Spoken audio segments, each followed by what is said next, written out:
Hello, my name is Teresita Blanco, the Artsy Sister, and instead of an art block, I wanted to do a book literature one. So I wanted to focus mainly on books that have female main characters. And you will be surprised, well, at least as far as all the literature is concerned, you'll be surprised at how few books have like woman as a main character. So the first one I wanted to mention is Carmilla by Joseph Sheridan Le Fanu. Carmilla is an older. Is like Carmilla is a book about a vampire chick, and she came before Dracula. So yeah, so Dracula's not like the original vampire. But then again, there's an even older vampire book that nobody remembers called Le Vampire. But yeah, the point is that Dracula is not the first vampire book that was ever written. But let's go back to focus on Carmilla. She's a lady vampire that the main character, who's also a woman, she meets at a masquerade. Yeah, I think it was a masquerade. Yeah. And then Carmilla's mother, who's never mentioned after for the rest of the book, she tells the main character that she has to run an errand, and while she's going on a business trip, she wants the main character to look after Carmilla since they are very good friends. So then Carmilla the vampire goes to stay at the mansion of the main character. So the entire book is told from the perspective of not of Carmilla but of her friend, who later on becomes, whether she wants to or not, the person that Carmilla goes to nibble on. Yeah, and then it just becomes like, you know, trying to figure out the whole, is it a vampire, is it not, have I lost my freaking mind? So yeah.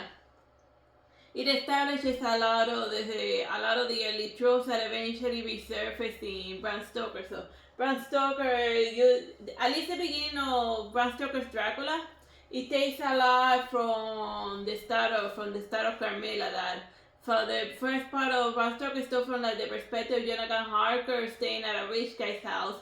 It said that in Carmilla, a normal human brings a vampire into the house, while in Dracula, the main character goes into a vampire's house. So you see how it's slightly different, Bram Stoker version. So you copy the Homer but change a few things. Yeah, obviously. And then instead of being a young vampire, he made it an old vampire. So yeah. No, Bram Stoker didn't copy anything of Carmilla at all. Whatever. So yeah, this one is dealing with dragons.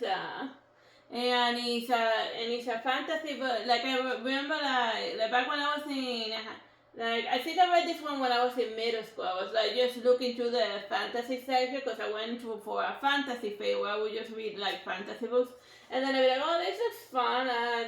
A princess girl with like a fun looking dragon. So basically the plot of this, it's by Patricia C. Grande.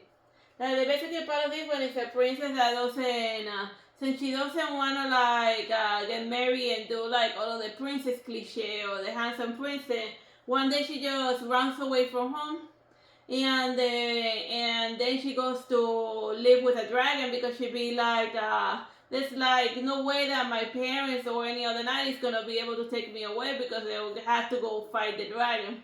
And then to make certain not to cause problems for like the dragon that she's living with, she leaves signs that say, yes, there's a princess here living with a dragon, but she doesn't want to be rescued, get lost.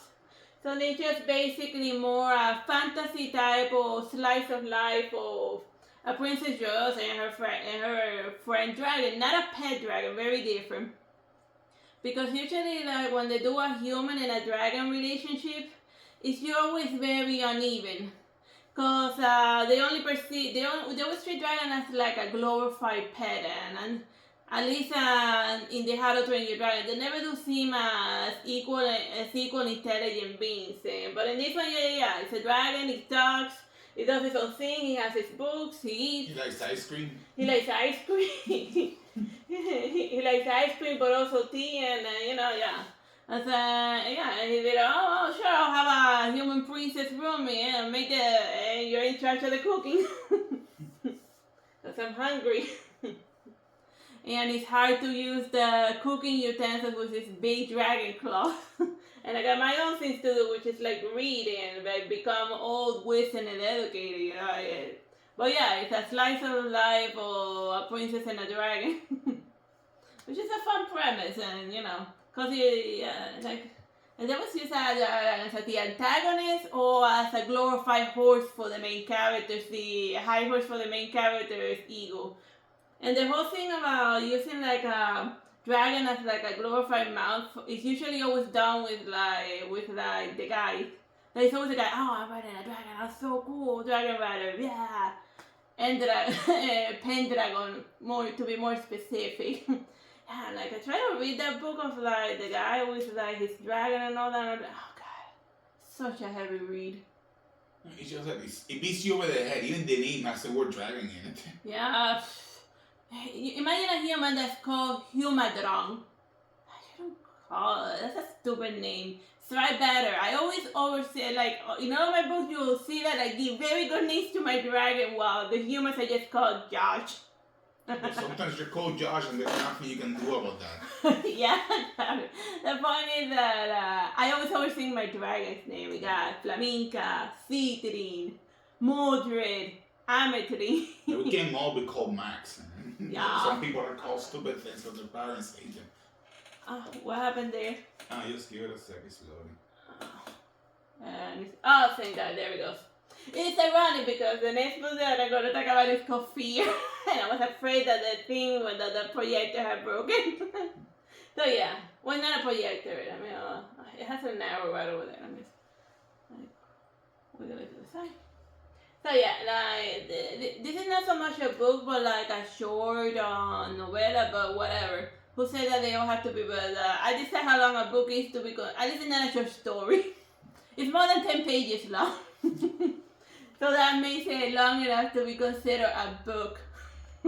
Oh yeah, so the story is about this woman who's having an affair on her, well, she's having an affair, and then on her way out of meeting her lover, she gets a crazy hag shows up and then tells her that, oh, I'm gonna tell your husband what you've been doing behind your back, and you richie, you're always like ruining everything and like taking the good men from poor people. So then she pays the woman to go away, but then throughout the book, the woman keeps returning to extort money from him because the main character woman, she's afraid of what her husband is going to do to her if she finds out that she's cheating on him. Because this is to put it in time perspective, like these days when a woman commits infidelity, not on she even posted on her social media. Because she has 2 different social medias. One for her husband and family, and one she has like for her boy. Why would you have that? And of course, they're eventually gonna find out, But yeah, but what I'm getting, the point is like the 1920s, and obviously like divorces and marriages are all like sketchy business. So she has legitimate fears to like be afraid of somebody finding out her infidelity, and then she's always afraid of like the hag, the hag that's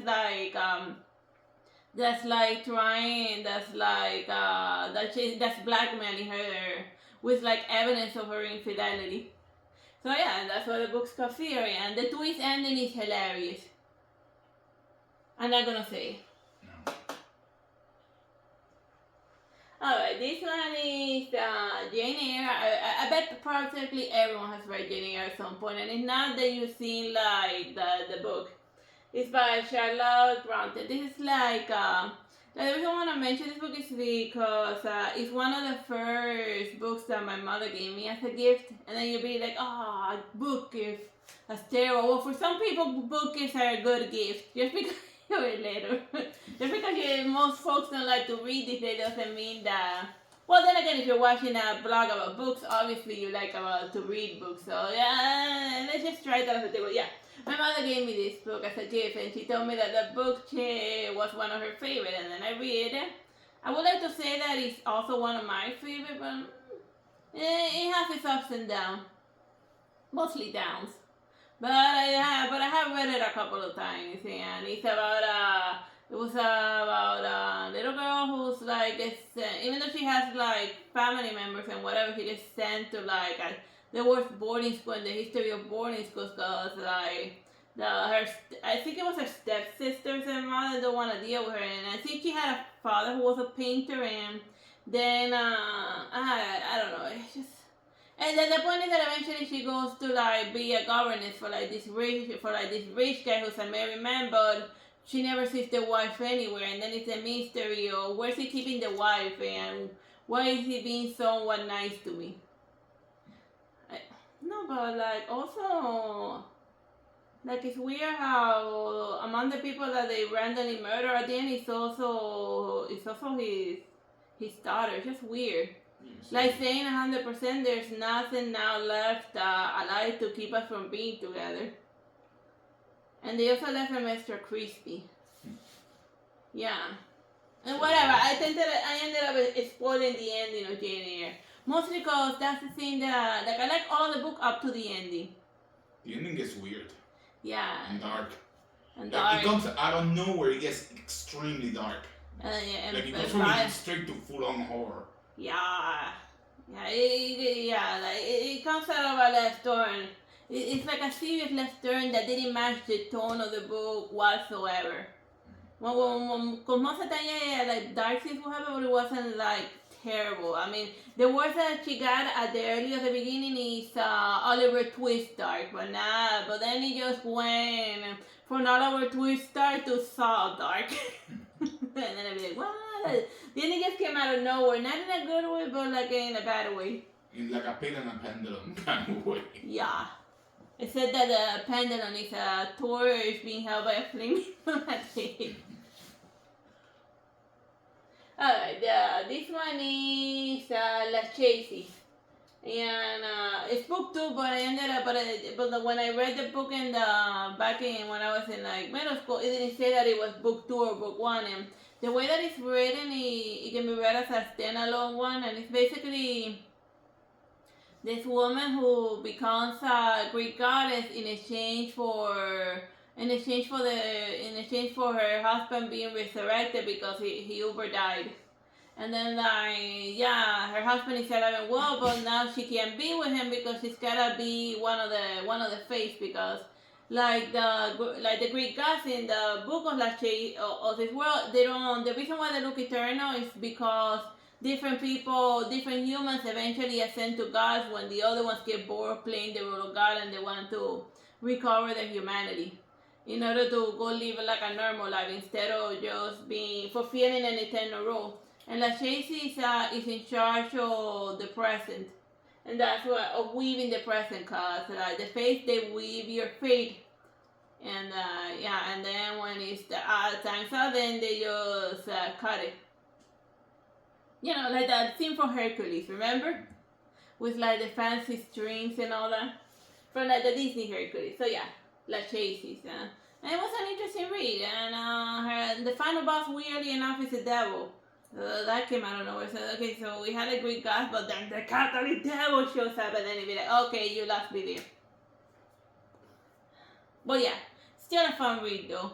Just as the devil shows up in the world, don't be surprised. They try to be more inclusive as far as like as far as the other people's religions are concerned. So yeah. Moving on. Wait, so Satan? Yeah. Weird. Don't know where it's gonna turn on. That thing. Oh yeah, so this one is Miss Betty. Is that Bram Stoker? Is she a vampire too? No, she's not. Yeah, it says Bram Stoker. Bram Stoker there, yeah. Like most people, when they think of Bram Stoker, they think of Dracula, the Lady of the White Worm. But he actually wrote something that didn't have any vampire, with no supernatural elements whatsoever, and that's Miss Betty. Even the title of the book is like super mundane, but it's actually good. Yeah. So yeah, it's a story obviously about Miss Betty and her turbulent romance, with a guy that really doesn't deserve her love and affection.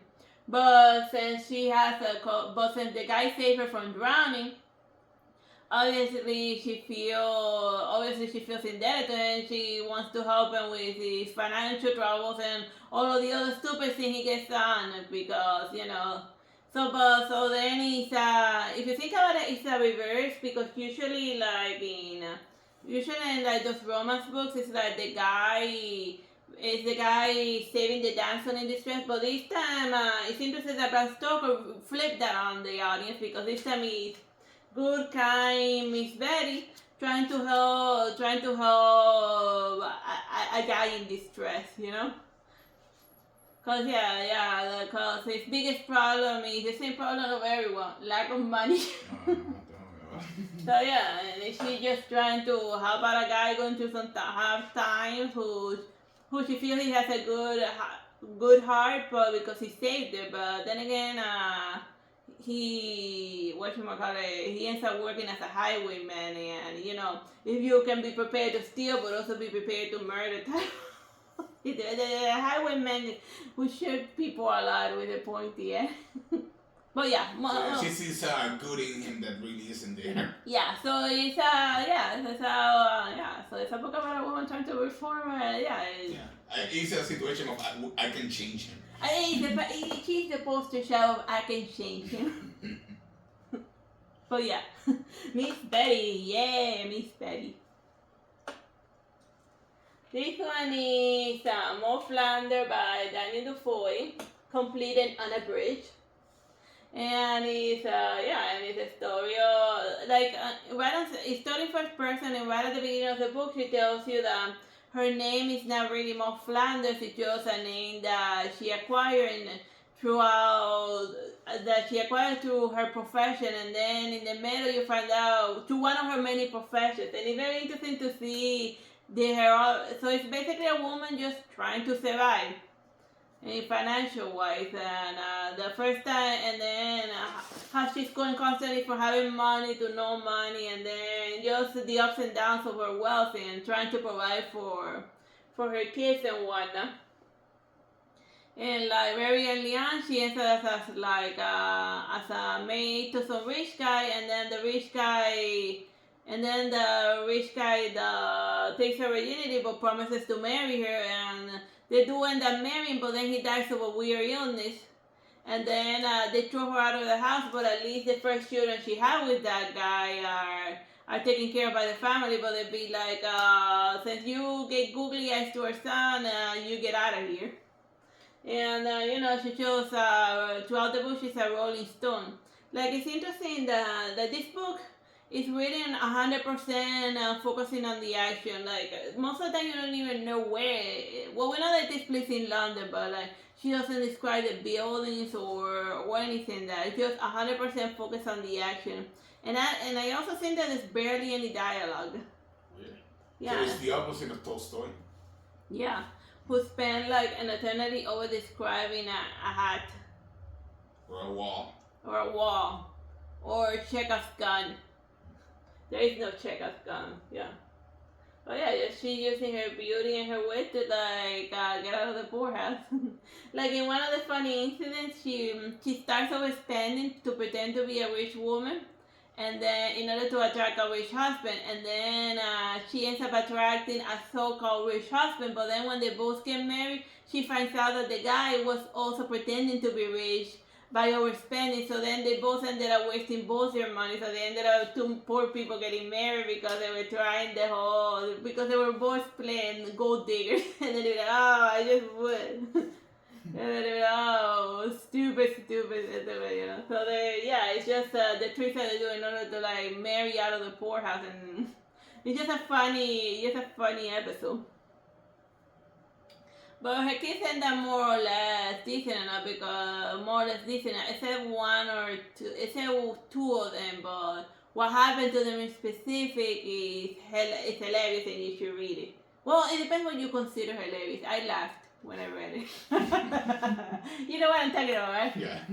Yeah. I don't want to go into it. Yeah, let's not go into that. And also this one is another fantasy. Oh, the Necromancer. Yeah, Gabrielle by Garth Nix. Like the sequel of this book, it focuses on the other Necromancer chick, Libra, and then I'd be like, why couldn't we just continue with her adventures? Like, I don't.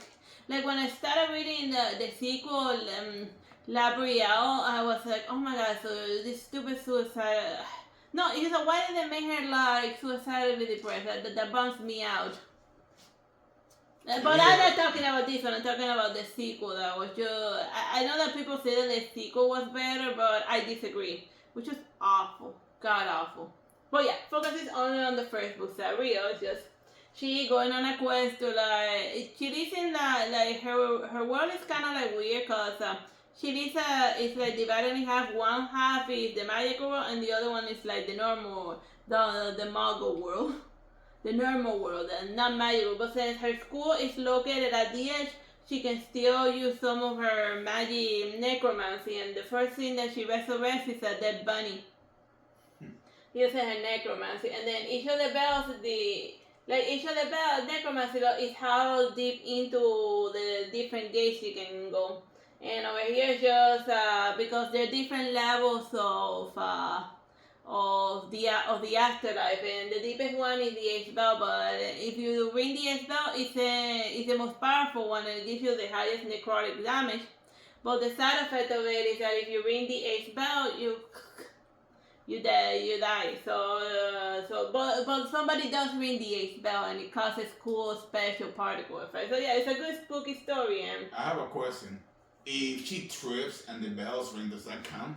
No, that you see how the bells are like wrapped in leather. That's to keep them from accidentally ringing. They're constantly muffled. Okay.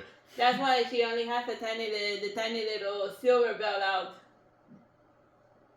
And then she's like going back to the magical area in order to help out her father, who summons her back to town in order to go be a necromancer, and he needs her help to deal with a greater undead that came back to the world of the living, and he's causing all sorts of trouble there. So yeah, it's a fun magical adventure. And this one is The House of Bernarda. But it doesn't count so much of a book, but it's more of a play, but I read it in book form. I didn't see the play, so it still counts. And they forced me to read it in high school, so in like Spanish literature. So if you're like taking Spanish language, you're probably gonna have to suffer. I mean, enjoy it like I said. And it's one of the few plays where everyone is, where all of the characters in the play are women. So that's interesting. So it's basically like the latest husband of Bernarda Alba croaked. And then they had to spend an entire year locked inside the house, mourning for him. And then all of his other girls are getting cabin fever. And one of them has a boyfriend that she's... Yeah, one of them has a boyfriend that she's like sneakily seeing it. But the boyfriend he's engaged to like the older sister named Angustia. And each of them has like a terrible depressing name. Like Angustia means anguish in Spanish, and Martirio means martyr. I forgot the name of the other chick. There's another one, and then the last one is Adela, the only one who has like a normal name. But the reason why they made the other one Angustia because she's like 40 years old, and now is when her mother finally felt like letting her oldest daughter marry. But obviously, the groom to her groom to be obviously has like the heart for like the younger sister, and then like Peter the Roman, which also means the Roman is another in like Spain. It also refers to him as the Romani, you know. So yeah, from Andalusia, olive skin, green eyes, La Esmeralda guy version. But yeah. But obviously, the guy being a guy, he doesn't want the 40-year-old, he wants the younger sister. He wants anyone because he was like... Oh yeah, he was he's a lurking presence, but he never like speaks in the play because he's also giving googly eyes to the middle sister, Martirio. Yeah, he's just there to sleep with whoever shows up. Yeah. And all of the chicks in there are desperate, like... Yeah, desperate for a dude, and then they're like angry at the mother because of her tyrannical hypocrisy, because the mother of Bernarda Alba whenever she shows up, is to call her daughter on her hypocritical Catholic way, by saying, "Oh, so you don't let your daughters mess around, but when you were their age, you have 5 daughters." Yeah. Those daughters didn't come out of nowhere, and it even implies that one of them wasn't even the daughter of the husband of the guy she married. So she would do the mess around, but she cared. But the whole joke of the play is that. But not that about, it's not about do as I say, not as I do, and because she cares more about reputation than about the well-being of her daughters. And also the mother of Bernarda was even crazier than she is. Yeah, so she Ovejita. Baby. At the beginning of Act 2, she shows up with a goat on her shoulder. Yeah, like crying a goat like it's her baby, and then she says that she wants to put on all her fancy jewelry because she wants to go perv on Peter the Roman. So even like the old lady is after Peter the Roman. So give it a look. I may not be pretty, but I have so much jewelry. Come marry me, Peter. Even the grandma wants to. Yeah, even the grandma is after Peter. Not Griffin, the Roman. And this one is Teres Rakan. I don't know why Emir Sola is bigger. It makes it seem like it's Emir Sola written by Teres Rakan. If you didn't know that if I didn't tell you which one was the actual book, you would think that it's the book called Emir Sola by Teres Rakan. You can blame Penguin Classics for that. They're not really good at making cover. Yeah. Even the front cover is not. What's a painting? Is the thing run? Yeah, it's run. So yeah, it's the Red Rakan. So it's just well, it's about a orphan girl who lives. A lot of them are orphan girls. Like who started that trend? I think I know. It's the reason why it's so with the evil stepmother. Like you can blame Cinderella for the orphan girl with an evil stepmother trope, like writing trope. So yeah, that's a trope that needs to be retired. The orphan girl and like plot convenient amnesia. Which is Infinite Nikki. It's like the one thing that I have, but then again, Shiny Nikki started with amnesia, and the other Nikki started with amnesia, and I'm like, and then how many times can you get amnesia in the same video game? Yeah. But yeah, Therese Rakan is, and then her mother, her stepmother, her stepmother, who's like her aunt, since she doesn't want to pay for 2 weddings, she forces her niece to marry her sick son. So then she's like married to her first cousin, who's sick.